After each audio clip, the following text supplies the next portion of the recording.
You're listening to the Author Stories Podcast, bringing you the story behind the stories and the storytellers. Margaret White, Terry Brooks, Sheena Kamal, Matthew Quick, J.T. Ellison, Walt D. Williams, Brad Thor, Corey, Dr. O, Brandon Sanderson, Robin Mom, Ernest Klein, Jim Butcher, Charlene Harris. Visit hankgarner.com for archives of all the shows. Today's guest is Shari Lapena.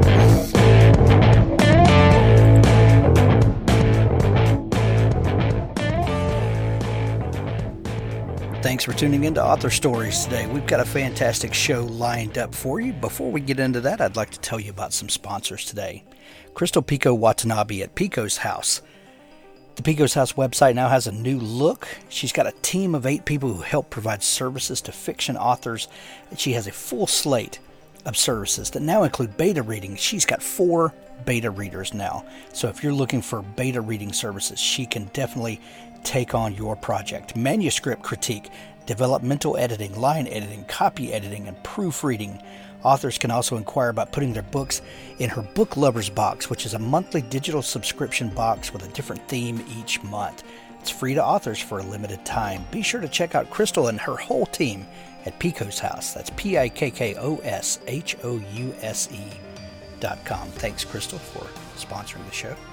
While cape and spandex movies are breaking box office records, comic book commentator and influencer Ed Gosney doesn't want us to forget the roots of these marvelous wonders. His blog, Cool Comics in My Collection at edgosney.com, covers the gamut of 4-color entertainment, from contemporary comic books to comics made for kids to bargain bin gold to classics that will transport you back in time. Comic books are a perfect blend of art and story, and Cool Comics captures the essence of what these funny books mean to us in a personal way. And make sure to join the Cool Comics in My Collection Facebook group, where members can interact, show off their prized comics, and have opportunities to win. You guessed it, Cool Comics. Published weekly, Cool Comics in My Collection aims to bring you a smile and reminds us why comic books are fun. Be sure to visit edgosney.com today. Speaking of superheroes and comics, my friend Patricia Gilliam has a fantastic series called The Heroes of Corvus. It begins with Book 1, a flight between a second-generation superhero named Red Bolt and a villain for hire named Icarus goes terribly wrong, resulting in the drowning deaths of 3 innocent civilians and orphaning a 6-year-old boy. Racked with guilt, Red Bolt visits Cameron Wilson at the hospital every night and won't leave the boy's side until he falls asleep. Befriended by a night shift nurse, the man in costume begins to disclose what really happened after the fight and why he feels the deaths of Cameron's parents and sister fall on his actions. A superhero didn't survive that night, and Cameron and the rest of the city aren't out of danger. This is such a phenomenal story. She has released up to part 4 now, and I cannot wait for part 5 to come out. If you're looking for a great adventure read that's on the cutting edge of what is in today's entertainment, The Heroes of Corvus is the series for you by Patricia Gilliam. Thanks for tuning in. Be sure to go to hankgarner.com to subscribe to the show. We're on just about every platform you can imagine. Now stay tuned for our show.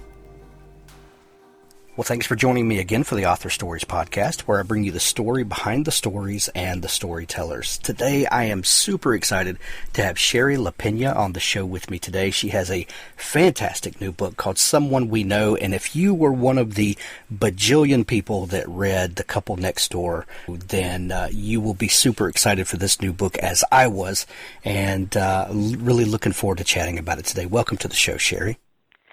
Oh, thank you. I'm glad to be here.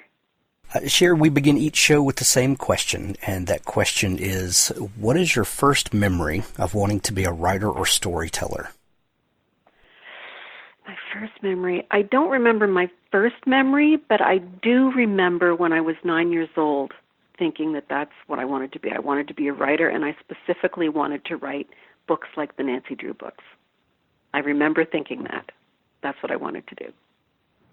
That's back when I thought Carolyn Keene was one person, and I wanted to be Carolyn Keene, writing all the Nancy Drew books.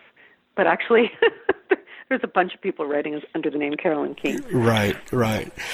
Nancy Drew was such a gateway drug for a lot of readers and for writers, especially mystery and thriller writers. Do you remember what that experience was reading those books and how it changed the way you think about or thought about books? Well, I remember the very first one I got. I was homesick from school, and my mother went to the grocery store, and she brought home The Clue of the Velvet Mask, or the Black Velvet Mask or something. And I just raced through that, and after that I read every Nancy Drew I could get my hands on. That might have been the first mystery I ever read in my life. I was probably about 7 or 8. But I loved it, absolutely loved it. And then, of course, I moved on to Agatha Christie and all the other mystery writers as I got a bit older. But I remember being so engrossed with Nancy Drew that me and my friends started a Nancy Drew club, and we would try to solve mysteries. And we had this one mystery in grade 2 where someone had their lawnmower stolen, and we were trying to figure it out. We never solved the crime. Oh, that's amazing. That it sounds like I don't know if you remember in the early '80s or so there was a series, Encyclopedia Brown, who is a neighborhood kid who would solve mysteries. And that's yeah, I remember. I've seen Encyclopedia Brown when my kids were growing up, but I was too old by the '80s. So I moved on from kids' books. But yeah. At what point did you start telling stories of your own? Well, to be honest, I never really wrote until I was home with my first kid. So I made a couple of stabs at it, but I never really wrote anything. Never really sat down seriously and wrote anything until I was in my late 30s. And I decided just to sit down and write and see what came out. And I ended up writing 3 literary novels. That 2 of them were published in those early years before I started writing thrillers. Before that experience, when you were home and decided to write, had you ever had dreams or thoughts of being a writer one day, or had it just not caught up with you yet? Yeah, no, I always wanted to be a writer. That's what I wanted to do. That was the lifestyle I wanted. I just never had the confidence or the time or thought it was a realistic goal to pursue. And so I pursued other things. And then, people want to be writers. They really want to be writers. And it just kind of hangs over them their whole life until they actually become writers. And then they write and write and write for years before they actually get anything out. So I think people who want to be writers are very committed and write for years before they see a contract because they want to write. So that was sort of what I was like. It just took me longer than it should have to actually sit down and give it a go. I think I just didn't have the confidence, or I just thought it wasn't something I could do, or it wasn't, why spend the time if I wasn't going to be successful at it, kind of thing. That's so interesting because I think that's what a lot of people suffer from, is just the lack of the believing that it can be done. And it's so weird because when you sit down to do it, it's a pretty easy thing to get over, but that's such a big hurdle in the beginning. It really is, because people look at you and they think, "Oh, why do you think you can be a writer?" You know what I mean? It's sort of so what I did, and what I recommend if you have that problem of people looking at you and thinking, "What makes you think you can be a writer?" I just wrote in secret. I just didn't tell anybody. I mean, my husband knew, but I didn't go around telling people, "Oh, I'm going to be a writer," and create all these expectations. I just quietly worked away for years until I had a book ready to show someone. And I think that's maybe what a lot of writers do, or that's what a lot of writers maybe should do. No one has to read your early work because it takes a long time to learn how to write well. And if you feel like you have to tell people you're writing a novel right off the bat, then that's quite crushing. I mean, it gets your internal censor working overtime, and then then you get writer's block because you think, "Oh, it's not good enough." So my thing is, if you write in secret and you write for yourself to see what comes out and give yourself the permission to do that for many years and develop a voice and develop the craft, then it's quite doable. Just don't tell anybody. Well, it's such a weird thing. Science fiction and fantasy writer Brandon Sanderson was on the show one time, and he said, if someone goes to the gym and plays basketball, every Monday night, No one comes up to that person and says, when are you going to make it to the NBA? No one puts that. Yeah, but for writers, if you tell them you're writing something, then all of a sudden these expectations are on it, and it has to become something instead of just letting people do what they love for the sake of them loving it. I know. I don't know what it is about writing, but it's the worst for that. People say, oh, how's the book coming? And do you have a publisher yet? And how much money have you made? And blah, blah, blah. But you're right. They don't do that with other hobbies. Right. So that's why I was very aware of that. So I was very close to my chest about what I was doing. And then even when I'd had books published and I'd had good responses to my books in Canada, when I sat down to write a thriller, I didn't tell anybody that I was making that change in genre, and I didn't even tell my husband till the book was pretty much finished. So I had complete free reign. I didn't tell my agent. I didn't, tell anybody. I just wanted, because I didn't think I could do it. I thought a thriller is going to take plotting, and I don't know how to plot, so I probably can't do it. But I really want to try, and I'm going to give it a shot. And so that's what I did. And 6 months later, I'd written The Couple Next Door. So that's what freedom allows you to do. If you don't have that freedom from other people's expectations and criticisms, then it's very hard to write what you want to write. You're writing for everybody else. So I think, you're right. I mean, I don't know why people think if you're writing you should have a blockbuster right away. I don't either. Silly. It is very silly. Yeah. You said that your first books were literary fiction, and we know you now as a thriller writer. I hate the distinctions between types of fiction. It can be very confusing and muddy. It's really strange the way we categorize things. But how would you categorize the difference in those first works and what you're doing now? Yeah, I think the whole label thing is really more of a marketing concern. I think it's hard to market books without knowing what to call them and what section to put them in. So I think that's why we get the labels of literary versus, thrillers and so on. I think there's a lot of really good thrillers that, become into the realm of very well-written literary books, and I think there's some literary books that are poorly written. I think the distinction really is there's genre books, which are sort of, they fall within certain genres, like thrillers, and then there's non-genre books or general fiction, which everybody calls literary, regardless of how well written they are, which is what I find frustrating.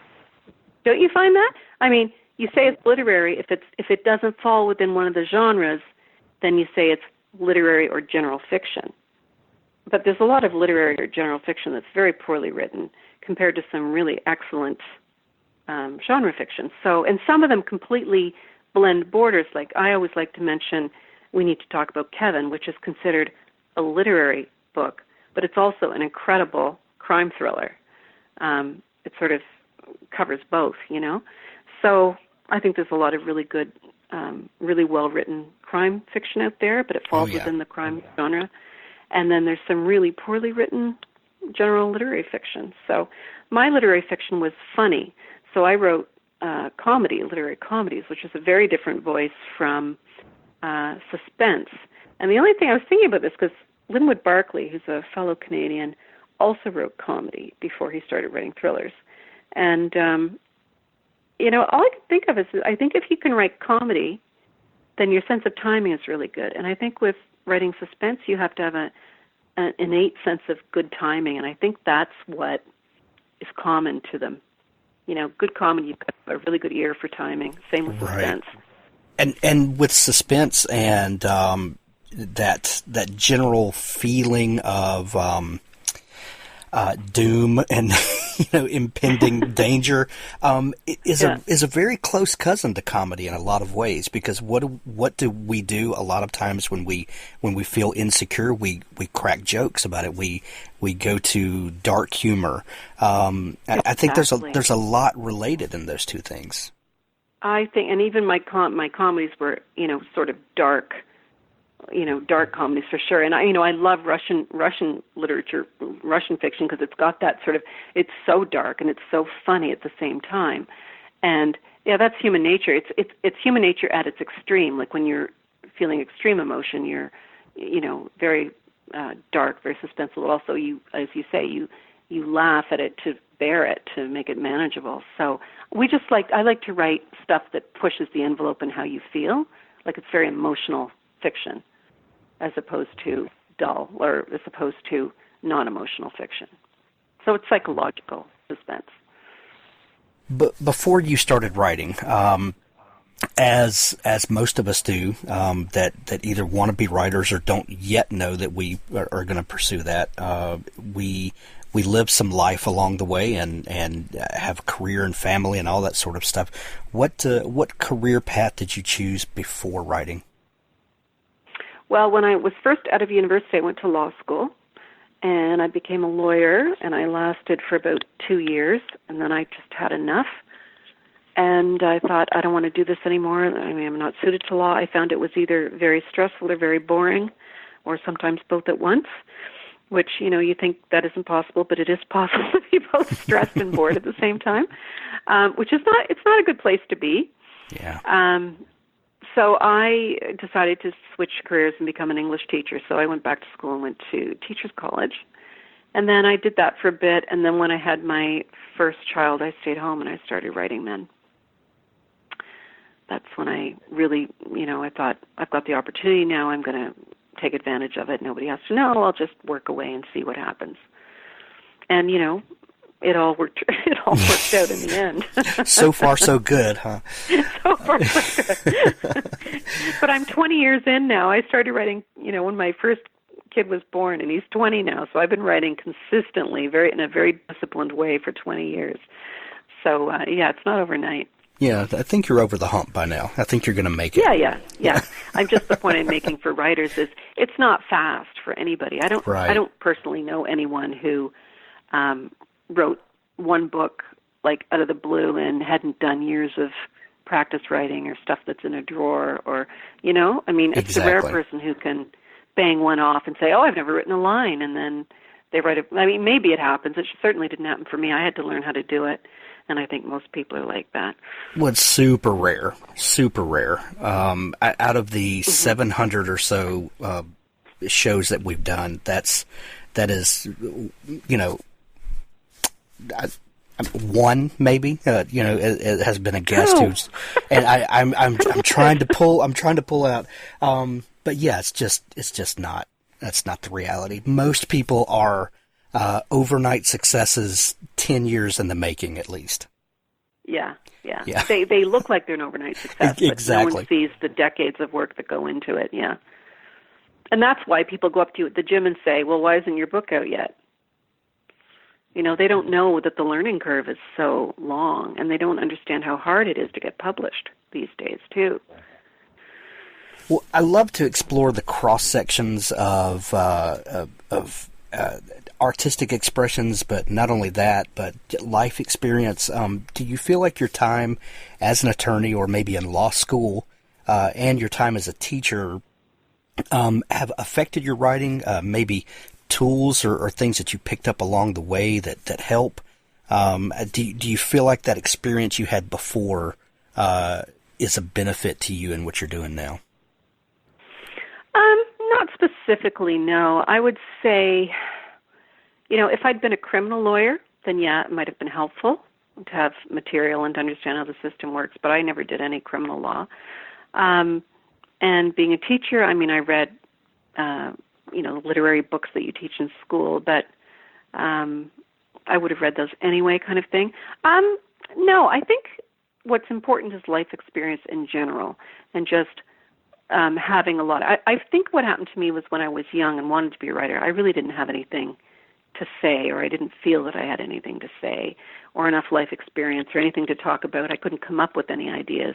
When you get older and more confident, you see everything as an idea, and you have more confidence to explore it.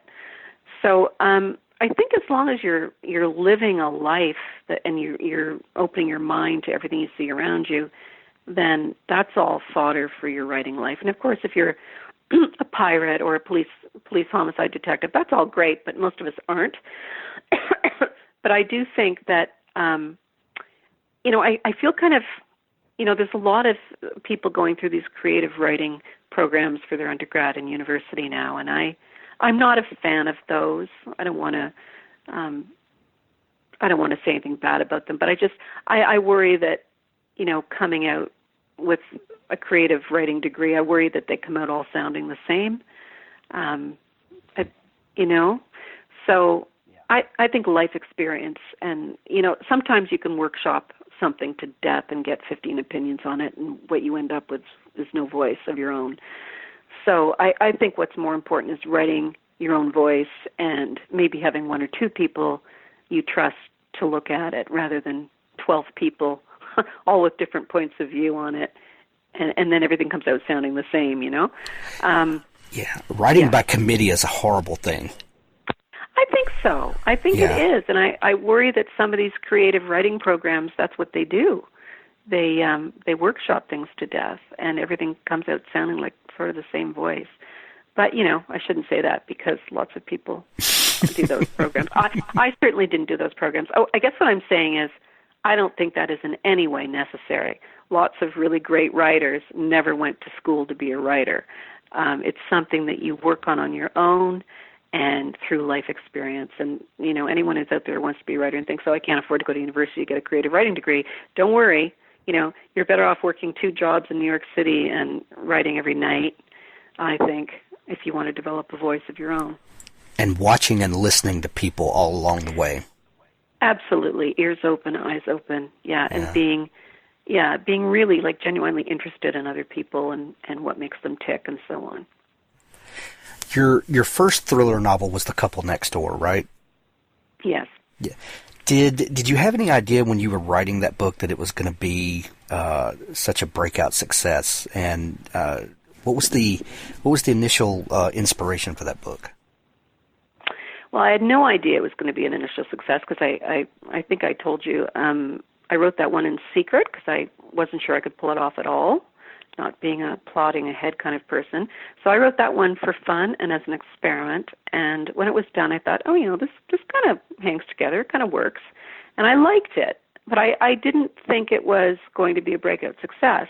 What I did do is I sent it to an agent that is quite a famous thriller agent in Canada because I wanted a new agent. I didn't want to use the agent that I used for my literary books because they didn't know anything about thrillers.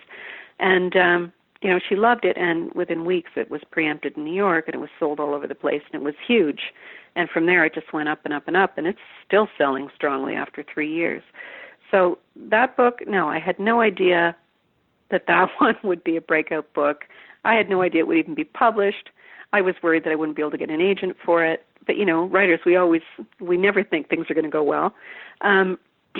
So I just feel I was very fortunate with events and how everything worked out. I got a fantastic publisher, and things have worked out for me. And, I didn't see it coming at all. Like if you'd told me 5 years ago that I'd be sitting here talking to you about all this, I would have thought, no way. Because my literary books sold like a couple thousand copies. They didn't set the world on fire. And in terms of the idea, how I got the idea for The Couple Next Door, it just popped into my head one day.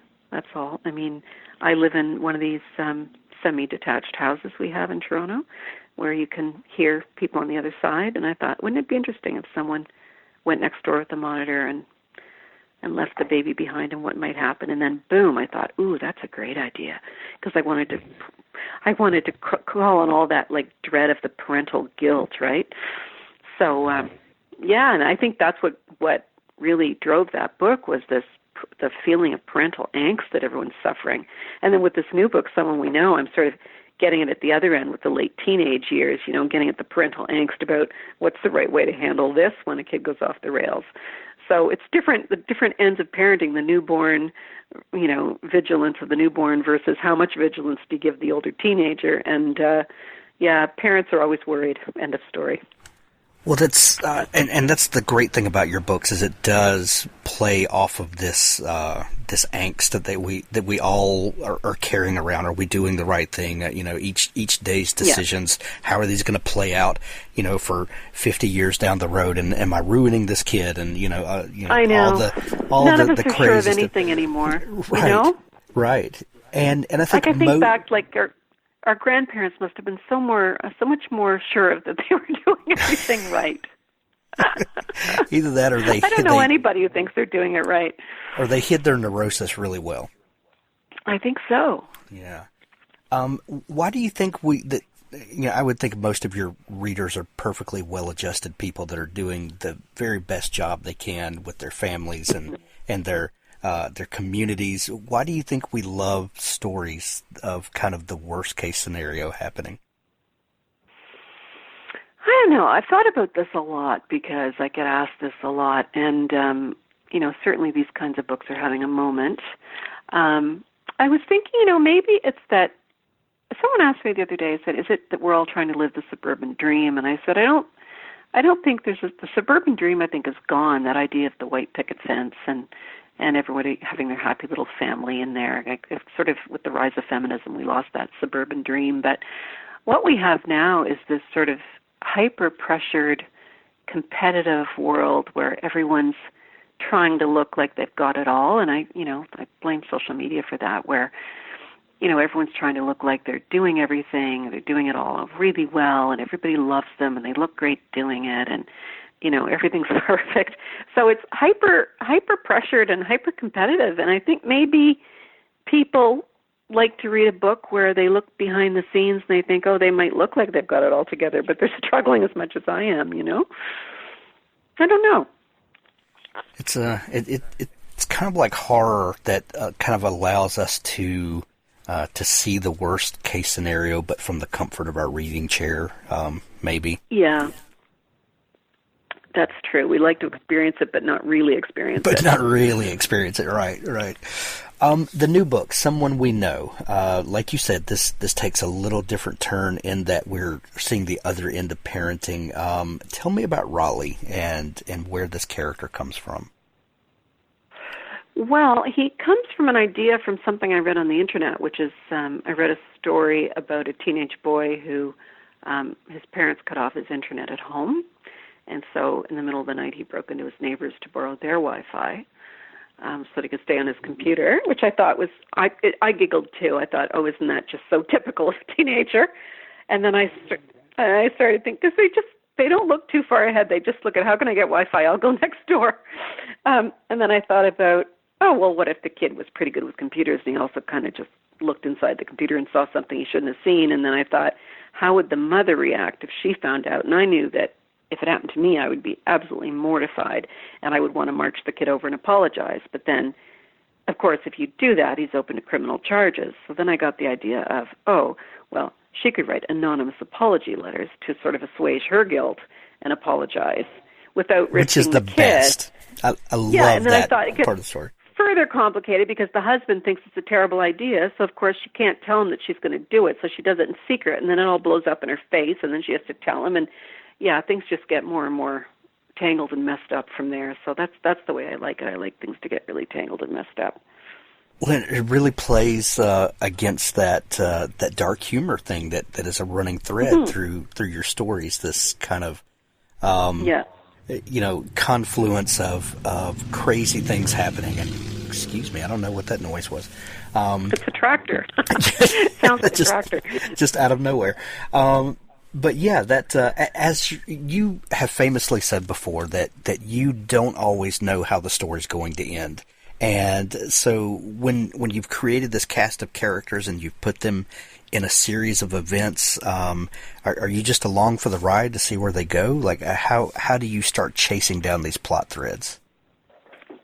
I just, I do it one day at a time, basically. I just write a scene, and then usually that scene will have a kernel in it that will lead to the next scene, and then that will have a little twist or something that will lead me to the next scene. What I like to do is, because I work in multiple points of view, I can get inside the heads of lots of different characters. So if I'm kind of stuck on character A, I'll think, okay, let me go see how character B is doing, or I'll move to character B because character A has just revealed something, and then I got to see how character B feels about that. So I always have something to keep me going, and that's how I just kind of proceed through the whole book.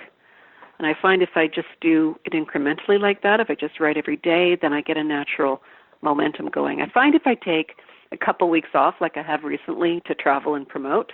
Then I come back and there's just nothing there, and then I have to go back and reread it, get back in the mood, and then it starts to take over again. But if I take a couple weeks off, I have nothing. I have to I have to start all over. Do you have a particular writing ritual? Do you need to be in a certain space and at a certain time, or do you just grab time whenever you can? I wouldn't say it's a ritual. I work best in the morning, and I work best at my own desk, so I prefer to be at my own desk in the mornings if I can. If I don't work in coffee shops, I find there's too much distraction. I don't work well on the road, so I don't really bother trying to write when I'm on the road. I'm highly distractible, so I'm better off in a quiet environment where no one's bugging me. So for that reason, I tend to write, in my own house in the mornings when I'm fresh. I'm not someone who can write in a coffee shop. Yeah. As you're writing, do you have a process for taking notes and tracking characters and things like that, or does it all just stay in your head as you go? It stays in my head, although in the last couple of books, I've started writing a new file. Like I have a file that's my draft, excuse me, and then I have a file on notes. And then if I have any ideas, and I put a date of the day's date, and if I have any ideas for what might happen the next day, I'll put them in there. So actually I've got it dated. This is the first time I've had this for this fifth book, where I could actually go back. I'm looking forward to this. I'll actually be able to go back and look at the date when I started, which was May 16th, and look at all my thoughts as maybe this could happen tomorrow, and maybe this could happen, and maybe this could happen, and see which ones I follow and which ones I don't, and how I get there, because I think that's going to be fun. I haven't done that before. Yeah. Excellent. Yeah. How was, after having several thrillers out now, has your writing process changed? Your the ideas about the way that you approach plot and characters, have those evolved along the way? No, I'm still kind of doing it by the seat of my pants the way I did The Couple Next Door. I think the difference is I have more confidence in the process that it's going to actually come together for me. And I'm better now at working with editors in terms of rewriting, in terms of getting my head around the revising and so on that goes into rewriting a thriller. So I'm just more, I'm just more experienced. The process is the same, but I'm more comfortable with the book a year because I've been through it now a few times. So I'm not worried that I'm not going to make a deadline like I was in book 2, or I've gotten used to the travel and the promotion, so that's not as distracting as it used to be, although it's still quite distracting. So I guess I would just say nothing's really changed, except that because I'm more experienced, I'm not as stressed as I was, say, 2 or 3 years ago. Oh, and that's such an important... important... And that's nice. Yeah. It's nice not to be so stressed, yeah. Well, it's important for your creative process for it to be a continuing thing. You need to be at peace with what you're doing, for sure. Yeah, I think after Couple came out, it was very stressful for me because I had that, for the second book, people talk about the difficult second book, and it was hard for me to get that one written because I had a deadline, I had a lot of attention, and I had a lot of promotion to do that was very distracting, a lot of travel, and it was hard to focus on the book and get it done on time. So I think once I got through that one, that was tough, and then now I'm sort of more in the groove kind of thing. Well, Shari, Someone We Know is one of my favorite books of the year so far. I love it. Oh, good. It had me alternately smiling and terrified and losing sleep at night and a little neurotic, so I think that's all signs of a fantastic book. If people are just learning about you and want to dig into your back catalog and find out all kinds of stuff about you, is there a place they can connect with you online? Yeah, so they can go to my website at www.shariLapena.com. So Shari is Shari, Lapena is Lapena. And I have an author website, so if you want to interact with me, you can go on there, and I answer everybody that emails me a message on my website. So those are the best two ways to learn about me and connect with me. I'm also on Twitter and Instagram. And just my handle is my name, basically, for those two as well. I'm trying to figure out Instagram. I'm not good at it. But I love the way people go on Instagram and put pictures of the book on, and I'm like, whew, that's so cool. Oh, yeah. Instagram's where all the good vibes are. So Instagram is where the fans are. I have thousands of fans on Instagram, and every day they say, well, they send me stuff. I love your book, and they send pictures of it in, interesting surroundings, by the pool or whatever. It's just so fun. It's really fun. Yeah, I'm just not very good at posting to it and following. Like, I don't know how to retag or any of that stuff yet. I'm really too old for all this technology, and all the different platforms are confusing. And the worst thing is when they change it. Like, I can't do Goodreads anymore because they've changed it. I don't know how to get on, and I don't know how to move from one platform to another platform, like how to get something from one to the other. It's very confusing. Yeah. But I do have an author Facebook page, and I have figured out most of that. Well, we'll put links to all of that in the show notes of this episode. Oh, good. Shari, thank you so much for taking time to come on the show. I've had a blast, and I'm a big fan, so thank you for taking time to come on. It's a pleasure. Thank you. Thanks for tuning in to the Author Stories podcast. Be sure to subscribe at hankgarner.com or on your favorite podcasting app. Now stay tuned for an audiobook excerpt from Richard Gleaves, the Jason Crane series. I'm melting, cried Joey. Take the picture already. He stood with one arm around the bronze waist of the bewitched tribute statue, Samantha Stevens, riding a broom across a crescent moon. Jason tried in vain to frame the shot without any tourists in it, but that was impossible. From all points of the compass, a merry horde had arrived for Salem's 2-day summer psychic fair. All the commuter trains had burst open, like cornucopias filled beyond capacity, spilling endless fruits and nuts onto the red brick sidewalks of Essex Street. A vampiress in lavender shorts and feathered boots sold maple chocolate walnut fudge in front of the Witch City tattoo parlor. A near-naked gypsy in purple-green veils danced with a pheasant in her arms around a plug-in Hanukkah menorah.